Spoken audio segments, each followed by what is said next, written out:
Vous êtes-vous déjà demandé pourquoi cette personne qui vous a le plus blessé continue de hanter vos pensées? Elena Blavatsky a découvert quelque chose qui va bouleverser votre perception des relations toxiques. Mais d'abord, laissez-moi vous raconter une histoire que peu connaissent. Nous sommes en 1875. Londres palpite au cœur de l'ère victorienne. Elena Petrovna Blavatsky, une femme qui défiait toutes les conventions, venait de fonder la Société théosophique. Elle portait un secret, une connaissance qu'elle avait accumulée dans des monastères tibétains, des temples égyptiens et des écoles de mystère à travers le monde. Mais ce que presque personne ne sait, c'est que cette sagesse est née de la douleur la plus profonde qu'elle ait jamais ressentie.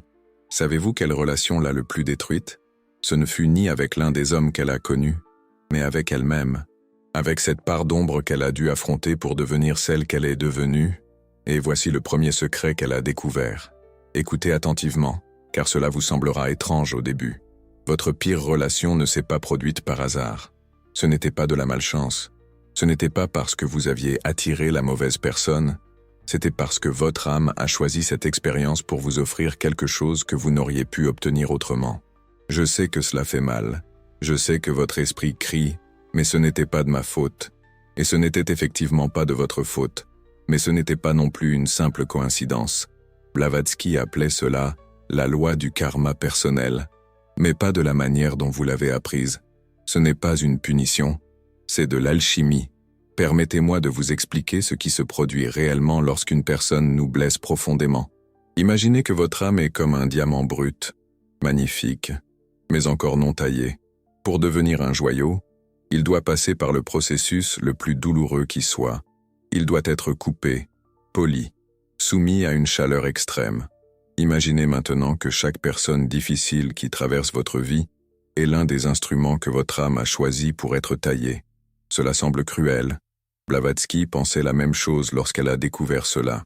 Elle avait traversé des relations dévastatrices, des mariages qui ont échoué, des personnes qui l'ont trahi, une famille qui ne la comprenait pas. Mais petit à petit, elle a perçu un schéma. Chaque personne qui la faisait souffrir apportait une leçon spécifique, une qualité qu'elle devait développer. Le mari qui l'a abandonnée, il lui a enseigné l'indépendance émotionnelle. L'associé qui l'a trahi, il a développé son discernement. La famille qui l'a rejeté, elle a créé de la compassion pour les rejeter. Pouvez-vous voir le schéma dans votre propre vie? Pensez à la personne qui vous a le plus blessé ces dernières années. Maintenant, répondez mentalement. Quelle qualité avez-vous dû développer pour survivre à cette douleur? Était-ce le courage, la patience, le pardon, l'amour-propre, la foi? Voici la première révélation. Votre plus grande souffrance vous offre toujours votre plus grand don. Toujours. Mais Blavatsky est allée plus loin. Elle a découvert quelque chose d'encore plus profond. Elle a réalisé que nous n'attirions pas les gens au hasard. Nous attirons des miroirs, des reflets exacts de ce que nous devons guérir en nous-mêmes. Je vais vous donner un exemple réel de sa vie. Il y avait un homme nommé Alexis Coulon. Il est devenu l'un de ses plus grands ennemis. Il a inventé des mensonges à son sujet. Il a répandu des rumeurs destructrices. Il a tenté de détruire sa réputation. Au début, Blavatsky a été consumée par la colère. Elle voulait se venger, prouver qu'il avait tort. Mais ensuite, elle s'est posé une question qui a tout changé. Qu'est-ce que cet homme me montre sur moi-même? La réponse a été dévastatrice et libératrice. Coulon montrait le côté sombre de son ego, la partie qui jugeait aussi les autres, la partie qui répandait aussi des opinions sans connaître toute la vérité, la partie qui pouvait aussi être cruelle lorsqu'elle se sentait attaquée. Quand elle a vu cela, quelque chose de magique s'est produit. La colère s'est transformée en gratitude. Non pas gratitude pour la souffrance, mais gratitude pour la révélation. Voici le deuxième secret. Chaque personne qui nous blesse est un miroir imparfait de quelque chose qui existe en nous. Et avant que vous ne protestiez, je ne dis pas que vous méritez d'être maltraité. Je ne dis pas que vous êtes la même personne que celle qui vous a blessé. Je dis quelque chose de beaucoup plus subtil. Je dis que votre âme a attiré cette expérience pour que vous voyiez une partie de vous qui avait besoin d'être guérie. Peut-être est-ce la partie qui ne se valorise pas assez. Peut-être est-ce la partie qui donne trop de pouvoir aux autres. Peut-être est-ce la partie qui a peur d'être seule. Peut-être est-ce la partie qui croit encore qu'elle doit se sacrifier pour être aimée. Blavatsky a découvert que lorsque nous cessons de lutter contre ces révélations et que nous commençons à les embrasser, L'impossible se produit. La personne qui nous a blessés perd son pouvoir sur nous, non pas parce que nous cessons de ressentir, mais parce que nous comprenons le cadeau qu'elle nous a apporté. Maintenant, laissez-moi vous parler du troisième secret, le plus puissant de tous. Blavatsky a appris cela dans un monastère au Tibet. Elle étudiait avec des maîtres qui avaient consacré leur vie à comprendre la nature de la souffrance humaine. Un jour, le maître lui a dit quelque chose qui l'a laissé sans voix. « Helena, vous n'avez pas encore compris le véritable but de la douleur que vous ressentez. »« Quel but ?» demanda-t-elle. « La douleur n'existe pas pour vous faire souffrir. La douleur existe pour vous faire éveiller à ce que vous êtes vraiment. Chaque larme que vous versez lave les couches illusoires de votre identité. Chaque déception supprime les illusions sur l'amour. Chaque trahison vous apprend à faire confiance à la seule personne qui ne vous abandonnera jamais. Qui ? Vous-même. Mais pas la petite version de vous qui recherche l'approbation des autres. La version élargie de vous qui est capable d'aimer sans condition, y compris vous-même. Ce fut le moment où tout a changé pour Blavatsky. Et cela peut changer pour vous aussi. Elle a réalisé qu'elle avait passé toute sa vie à chercher chez les autres ce qu'elle seule pouvait se donner. L'acceptation, l'amour inconditionnel, la sécurité émotionnelle, un but. Et les personnes qui l'ont le plus blessée sont celles qui lui ont montré le plus clairement qu'elle cherchait au mauvais endroit. Avez-vous déjà pensé que vos relations les plus difficiles ont peut-être été des maîtres déguisés? Des maîtres venus vous enseigner une leçon que vous n'auriez pas pu apprendre autrement? La leçon que vous êtes complète seule. Que votre valeur ne dépend pas de la façon dont les autres vous traitent. Que votre bonheur ne peut pas dépendre de facteurs externes. C'est l'alchimie spirituelle que Blavatsky a découverte. Transformer le plomb en or. Transformer la douleur en sagesse. Transformer les relations toxiques en portail de connaissance de soi. Mais comment faire cela dans la pratique? Blavatsky a développé une méthode. Elle l'appelait le miroir sacré. Et je vais vous apprendre exactement comment cela fonctionne. Premier pas. Choisissez la personne qui vous a le plus blessé, récemment, celle qui vous serre encore l'estomac lorsque vous vous en souvenez. Deuxième pas. Au lieu de vous concentrer sur ce qu'elle a fait avec vous, posez-vous une question différente. Quelle qualité cette personne m'a-t-elle obligé à développer? Troisième étape. Observez sans jugement. Ne tentez pas de changer ce que vous ressentez. Observez simplement. Permettez-moi de vous donner un exemple de son fonctionnement. Imaginons que vous ayez eu une relation avec quelqu'un d'extrêmement contrôlant, quelqu'un qui ne vous laissait pas être vous-même. La méthode traditionnelle serait de vous révolter, de vous plaindre, de vous sentir victime.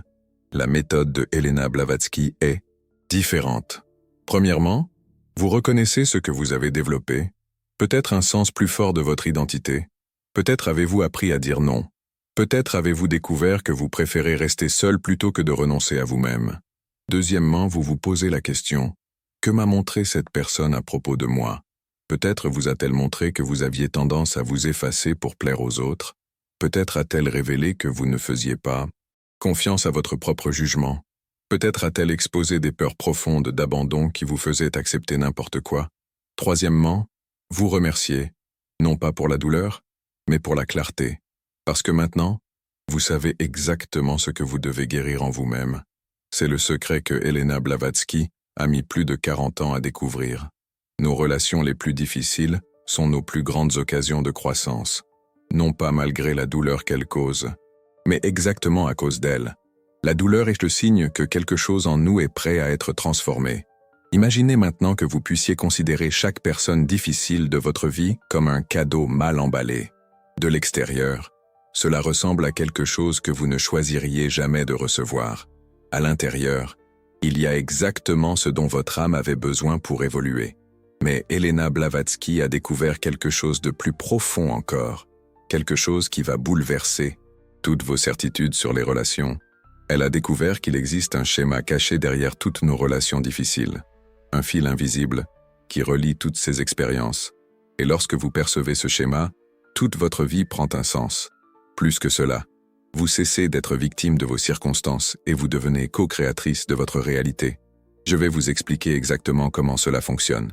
Mais avant, j'ai besoin de vous préparer à une révélation qui peut être difficile à accepter au début. Êtes-vous prêt à découvrir quel est le véritable but derrière toutes vos relations? Êtes-vous prêt à comprendre pourquoi votre âme a choisi exactement ces expériences pour vous? Et plus important encore, Avez-vous le courage de découvrir quel est le cadeau qui est caché dans votre plus grande souffrance?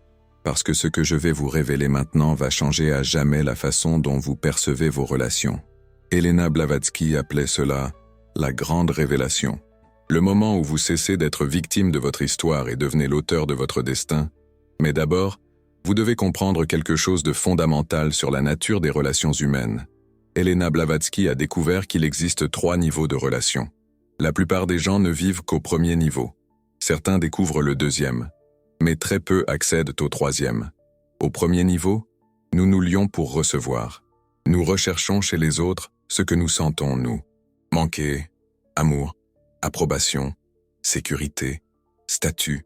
À ce niveau, les relations sont des transactions. Je vous donne quelque chose, vous me donnez quelque chose en retour. Au deuxième niveau, nous nous lions pour donner. Nous découvrons la joie de servir, de prendre soin, de contribuer au bonheur de l'autre. Ce niveau est plus évolué, mais il a encore un piège subtil. Le troisième niveau est là où la magie opère. À ce niveau, nous nous lions pour révéler. Nous utilisons le miroir de l'autre pour découvrir qui nous sommes réellement.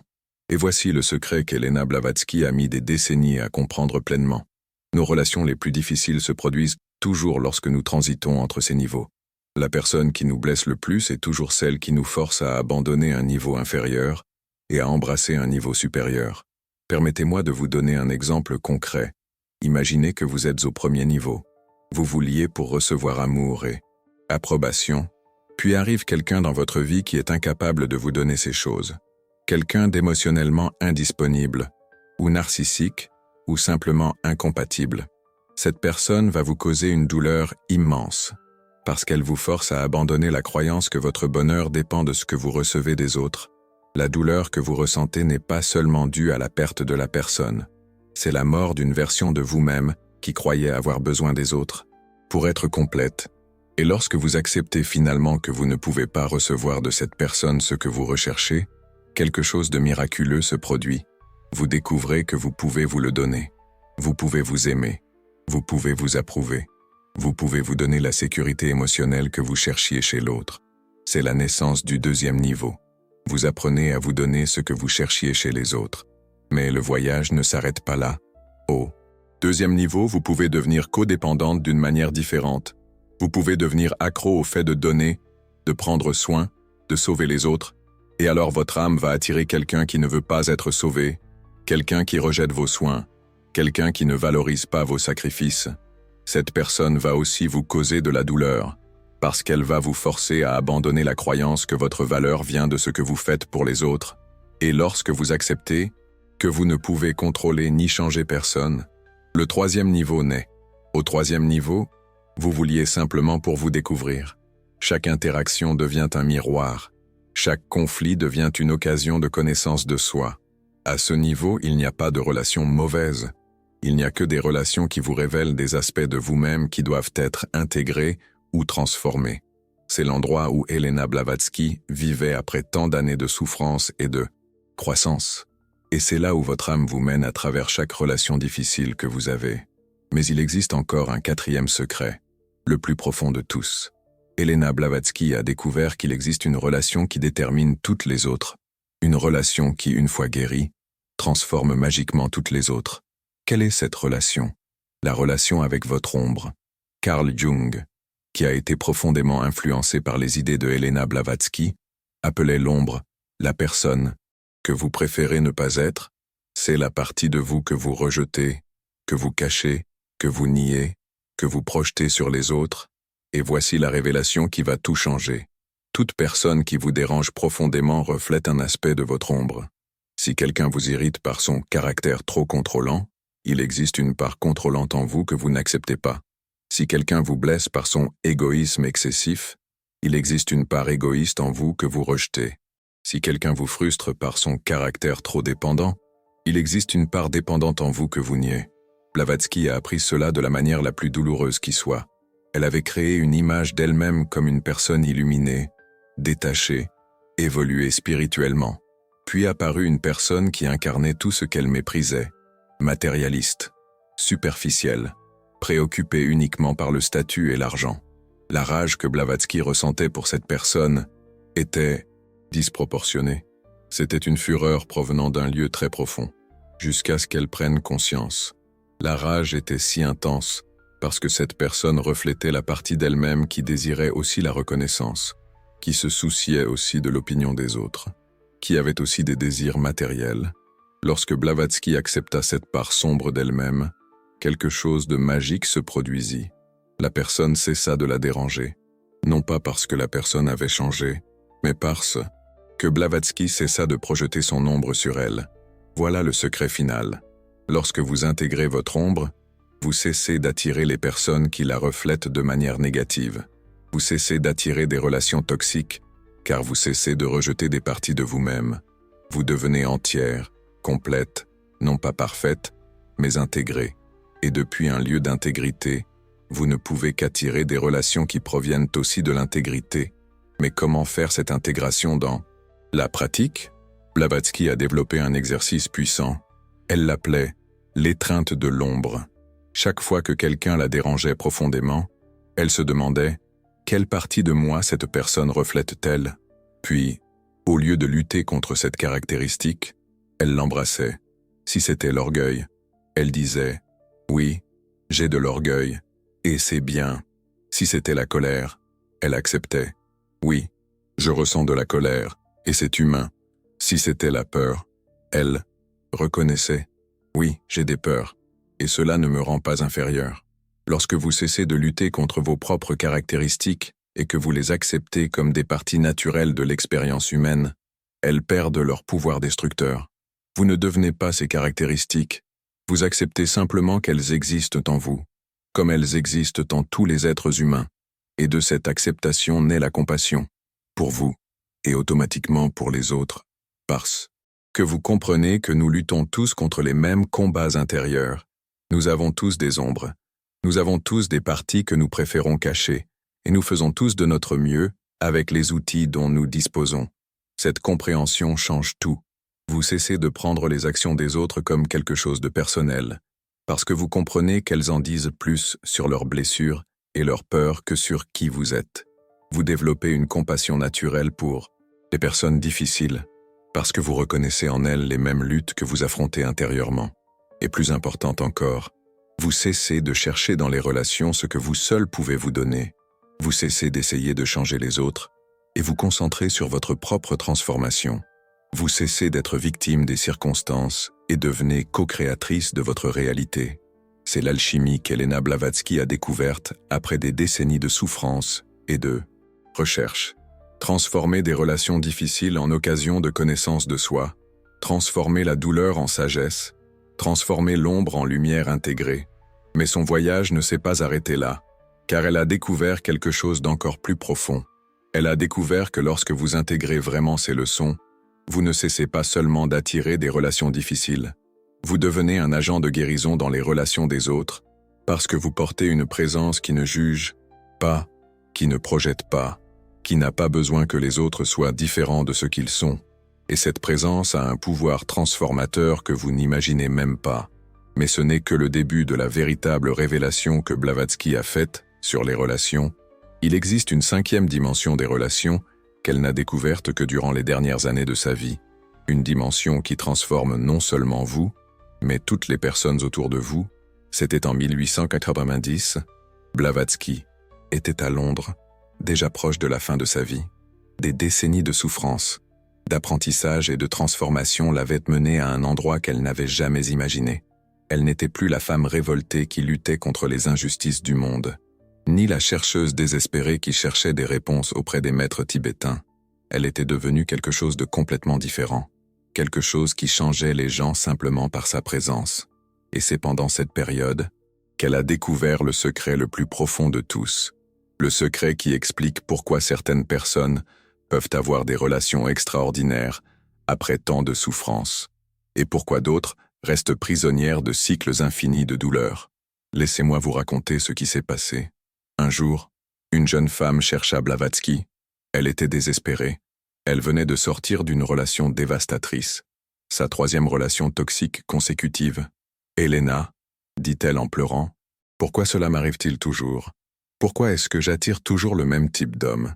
Blavatsky regarda la jeune femme dans les yeux avec une compassion profonde.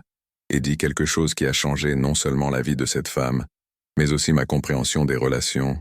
Ma chère, vous n'avez pas encore compris que ce ne sont pas les hommes qui doivent changer. C'est le lieu d'où vous vous reliez qui doit être transformé.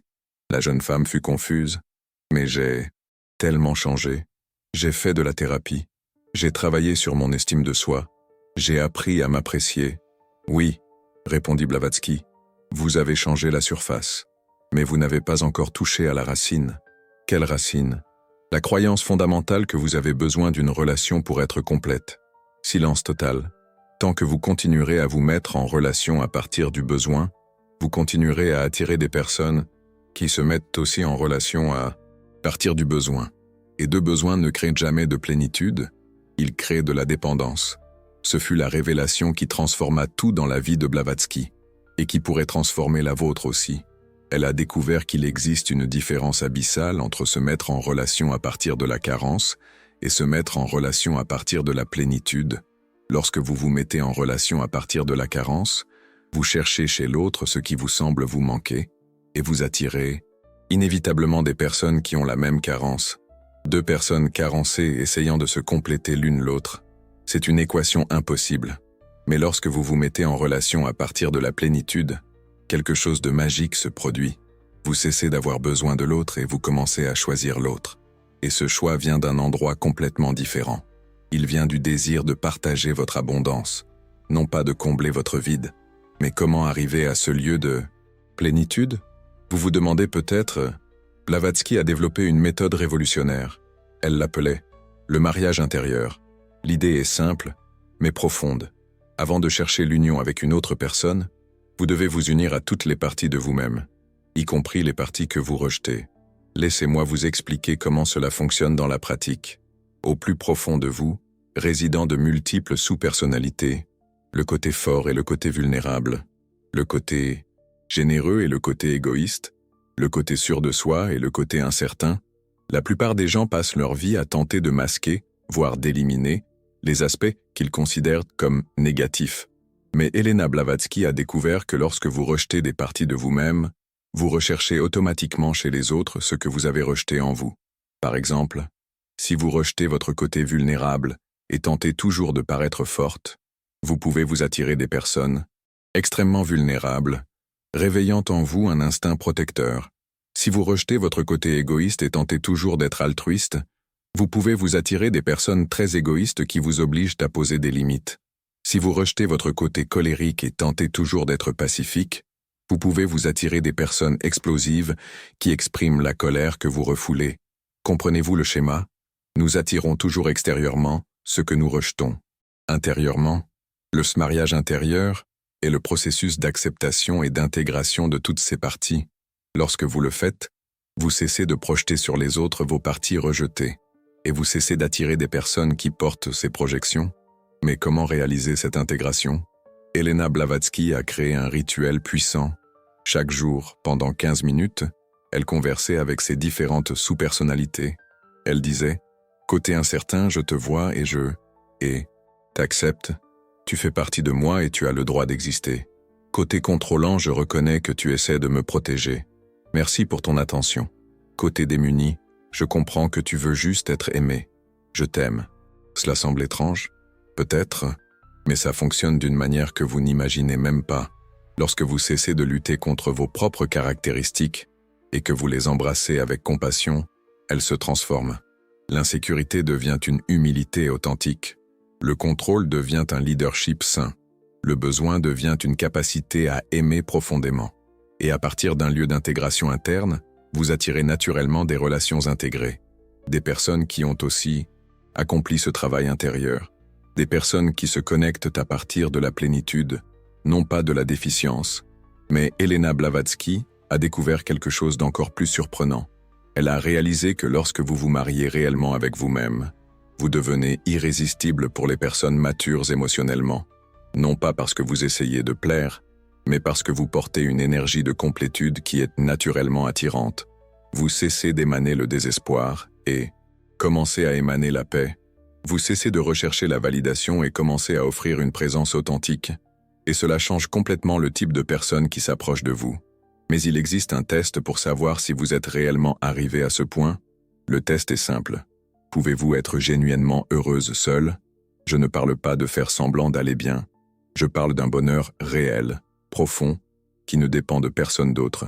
Si la réponse est oui, vous êtes prête pour des relations extraordinaires.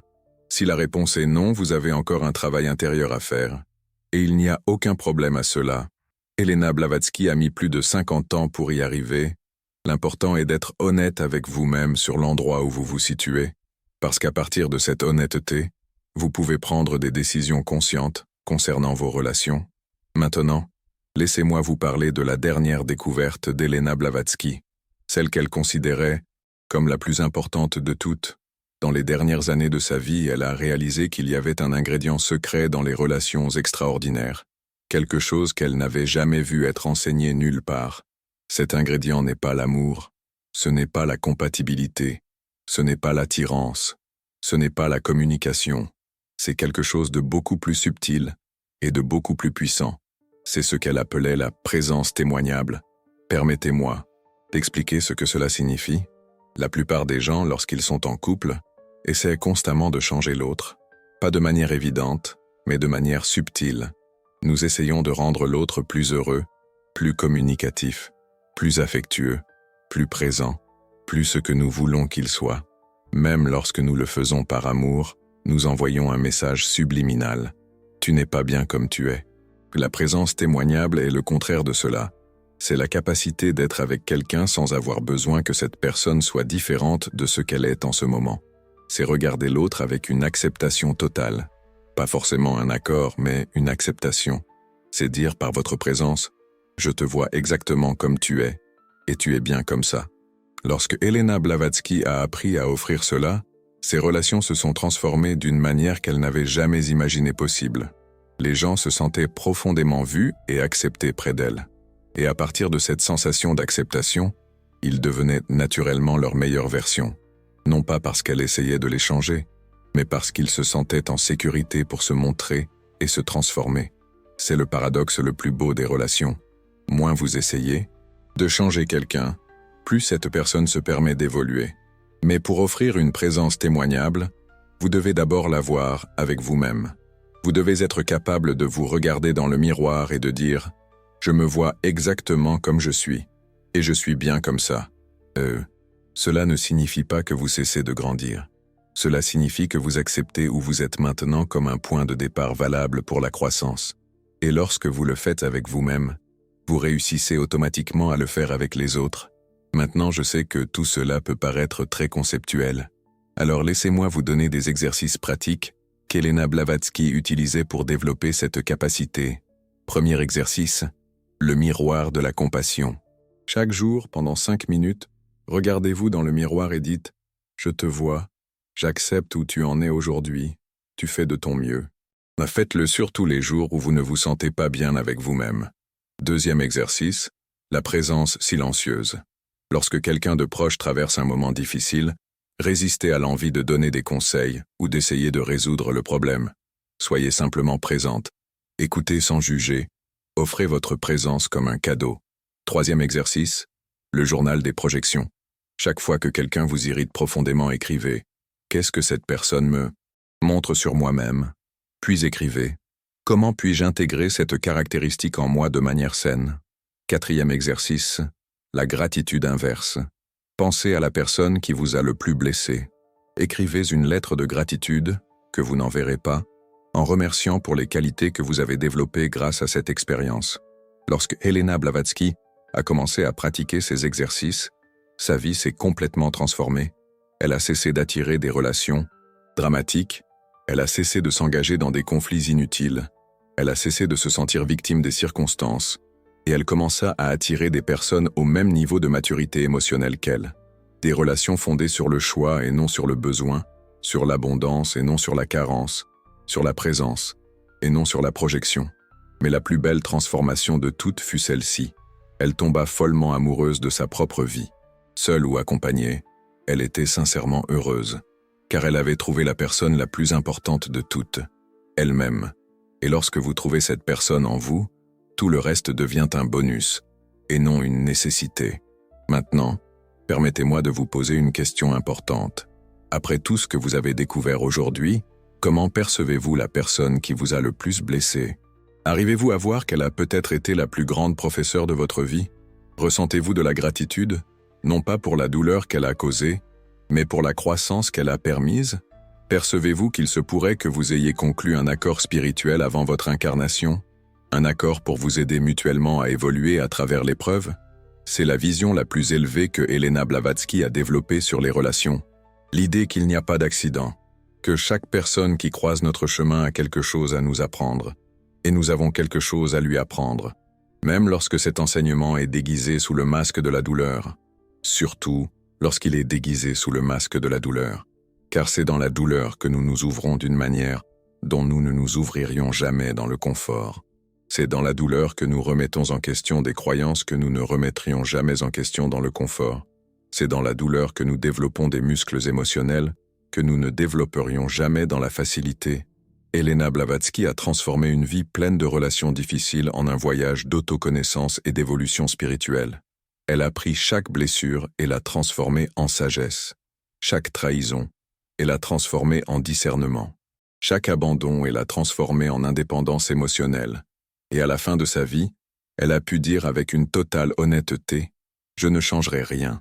Chaque personne qui m'a blessé était un cadeau mal emballé que mon âme a choisi de recevoir. » Vous pouvez faire de même avec votre histoire. Vous pouvez prendre chaque relation difficile et extraire l'or qui s'y cache. Vous pouvez transformer votre plus grande douleur en votre plus grand don. Vous pouvez cesser d'être victime de votre histoire et devenir l'auteur de votre destin.